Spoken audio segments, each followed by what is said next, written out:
Our programs offer many languages. Please visit suprememastertv.com/schedule. When we approach the mystical life and begin with man, we look upon all things as divine because they emanate from the same source, and no being is ungodly unless we are in a position to point out that he has directed his will in opposition to what he knows is best and proper. Please watch on for the teachings of the Rosicrucian order.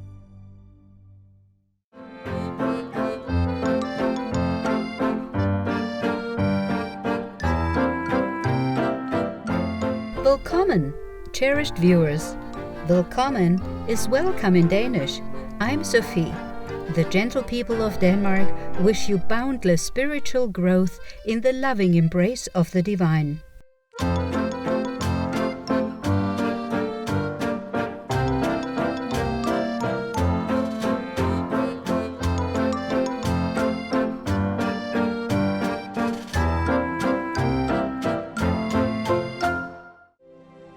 The ancient mystical order Rosicrucis, also known as the Rosicrucian order, AMORC, is a worldwide cultural, educational, and philosophical organization that is perpetuating profound and practical teachings of the Rosicrucians.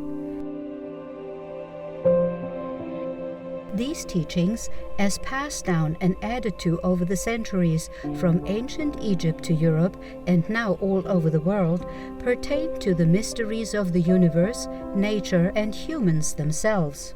The Rosicrucian Library is a source of spiritual wisdom and insights that include the important writings by the respected imperators of the order, such as Dr. Harvey Spencer Lewis, Ralph M. Lewis, and Christian Bernard. We now continue exploring the way to know the mystical in our lifetimes with further insights from Ralph M. Lewis' book, The Sanctuary of Self, Chapter 1, titled The Mystical Life. Have you ever stopped to realize what the real value or worth of tradition is? When it is a benefit to man and when it is a hindrance? Traditions are like rungs of a ladder. They represent the elevation of man. They are intended to prevent him from slipping backward, but they are not intended to hold man back. Whenever a tradition holds you fast so that you cannot raise yourself to the next rung, it then becomes a hindrance. We should look upon traditions as signs of encouragement. We should find in them a satisfaction because of the advancement that man has made. We should take from tradition the best that it has to offer and build upon it.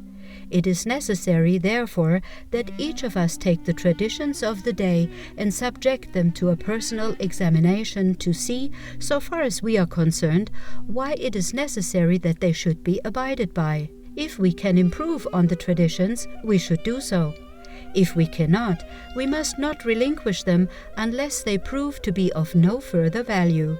Humans are possessed of reason, a faculty found also in animals besides man, and we must employ that reason. We must not be like children and accept conditions and circumstances merely on faith alone. We must weigh them.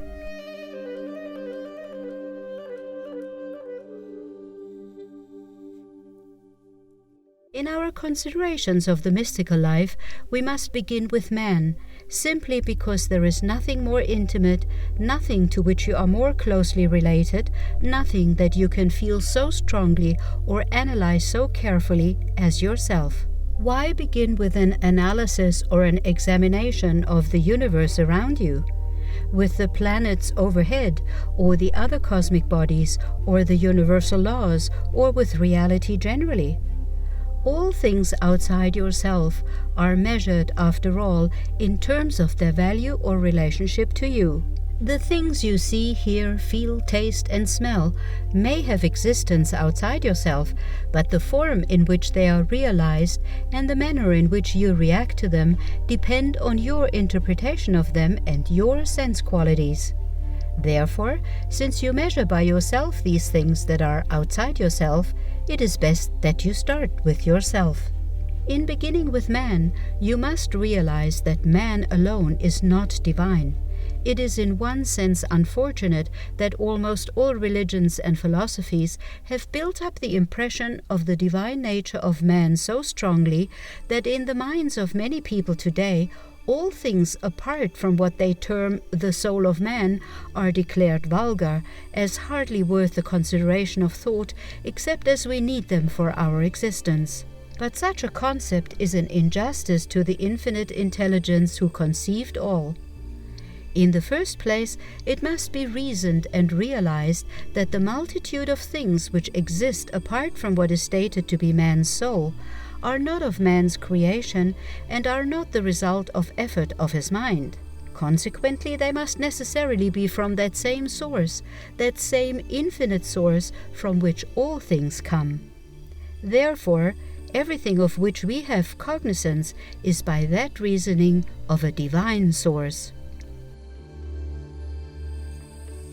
It is also unfortunate that some persons refer to the acts of animals and of some types of beings, human beings, as ungodly.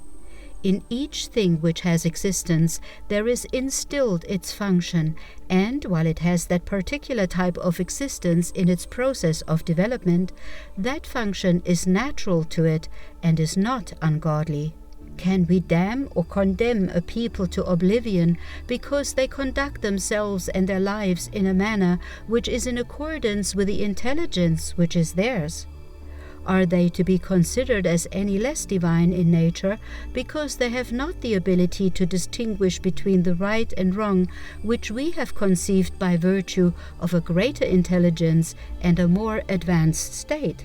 Would we like to think of ourselves as being considered profane, vulgar, and ungodly by a civilization of 1,000 years hence because our acts today will fall short of their attainments? Would not our plea be that we acted in accordance with the best of which our nature was composed and of what constituted our inner intelligence? No being is ungodly unless it can be shown that he has the ability to ascertain the difference between right and wrong and then acts wrongly. Therefore, each class of people today, each race of people, must be measured by its state of advancement and found guilty by that measurement alone. One of the Neoplatonic philosophers, the mystic philosophers before the Renaissance of the Middle Ages, declared that man has been given will only so that he may choose the right course of action, so that he may follow what he understands to be right and to be good. Man is found to be guilty only when he directs that will in opposition to his understanding of what is good and what is wrong. So, when we approach the mystical life and begin with man, we look upon all things as divine, because they emanate from the same source, and no being is ungodly unless we are in a position to point out that he has directed his will in opposition to what he knows is best and proper.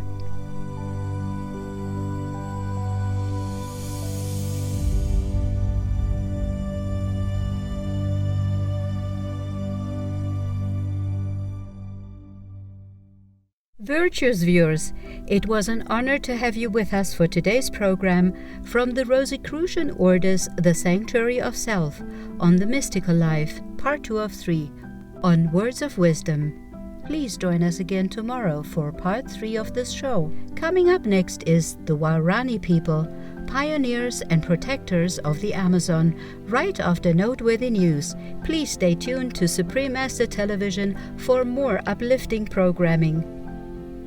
May the divine consciousness brighten your spiritual life here and beyond in heaven's grace. Our programs offer many languages. Please visit suprememastertv.com/schedule and suprememastertv.com/WOW. Nos programmes offrent plusieurs langues. Veuillez visiter suprememastertv.com/schedule et suprememastertv.com/WOW. Nuestros programas ofrecen varios idiomas. Visiten suprememastertv.com/schedule y suprememastertv.com/WOW. Acara kami menyediakan banyak bahasa. silakan lihat suprememastertv.com/schedule dan suprememastertv.com/WOW.